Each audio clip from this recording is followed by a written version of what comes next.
আগামী 9 জানুয়ারি থেকে আগরতলার স্বামী বিবেকানন্দ ময়দানে শুরু হতে চলেছে 3 দিনের স্বদেশী মেলা। আগরতলা পুর নিগমের উদ্যোগেই এই মেলা হচ্ছে। এই বিষয় নিয়ে কি বললেন মেয়র দীপক মজুমদার, শুনে নেব তার বক্তব্য। মেলা খোলা থাকবে রাত্রি 9টা অবধি। আগামীকালকে রাজ্যের মাননীয় মুখ্যমন্ত্রী ডক্টর মানিক সাহের হাত ধরে আনুষ্ঠানিকভাবে বিকেল 4টায় আমরা আনুষ্ঠানিক উদ্বোধন করব। আমাদের সাংসদ রাজীব ভট্টাচার্য উনিও থাকবেন, যেইকে মিনানী সরকার, বিধায়ক, প্রাক্তন স্পিকার রতন চক্রবর্তী মহোদয় এবং আমাদের এখানে যিনি সেক্রেটারি আইএস কিরণ গিত্তে মহোদয় এবং ডিএম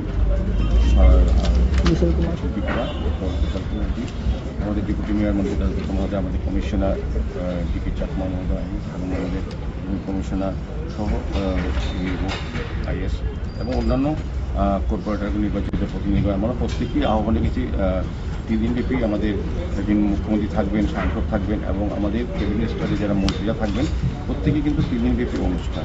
প্রথম দিনে আমরা বললাম যে ওনারা থাকবেন, সুব্রত চক্রবর্তী ভাইস চেয়ারম্যান রাজ্যভিত্তিক উনিও থাকবেন সাংসদ পরিষদ, এবং দ্বিতীয় দিন মানে 10 তারিখ মাননীয় মন্ত্রী রতনলাল থাকবেন, রঞ্জিত সিংহ রায় মাননীয় মন্ত্রী, সুশান্ত চৌধুরী মাননীয় মন্ত্রী, মাননীয় মন্ত্রী বিকাশ দেববর্মা, মাননীয় মন্ত্রী কিশোর বর্মন, মাননীয় চিফ হুইপ কল্যাণী রায় মহোদয়া, বিপুলশীল সভাধিপতি ভারপ্রাপ্ত যিনি পশ্চিম জেলা পরিষদে এবং আইএস অভিষেক সিংজি এবং চাকমা আইএস উনিও থাকবেন এবং আমাদের ডেপুটি মেয়র আমরা যারা আছি প্রতিদিন থাকবেন, কর্পোরেটর থাকবেন, আমাদের বিভিন্ন স্তরে যারা জনপ্রতিনিধি আছেন বিভিন্ন পর্যায়ে এবং বিশিষ্ট ব্যক্তিদের আহ্বান করা হবে এবং রাজ্যবাসী শহরবাসী প্রত্যেকের কাছে আমাদের আহ্বান রইল যে প্রথমবারের মতো স্বদেশী মেলায় আপনারা অংশগ্রহণ করবেন, আসবেন এবং সফল করার জন্য উপস্থিত থাকবেন এবং যারা স্বদেশী পণ্য তৈরি করে, দ্রব্য বিক্রি করে বা উৎপাদন করে তাদের উৎসাহিত করা এবং স্বদেশী নিজেরা ক্রয় করবেন, অন্যকে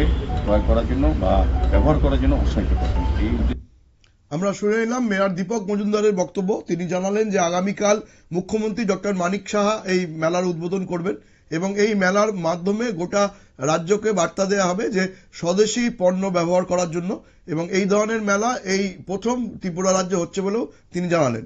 নজর রাখবো পরবর্তী খবরের দিকে, তার আগে নিয়ে নেব ছোট্ট বিজ্ঞাপন বিরতি।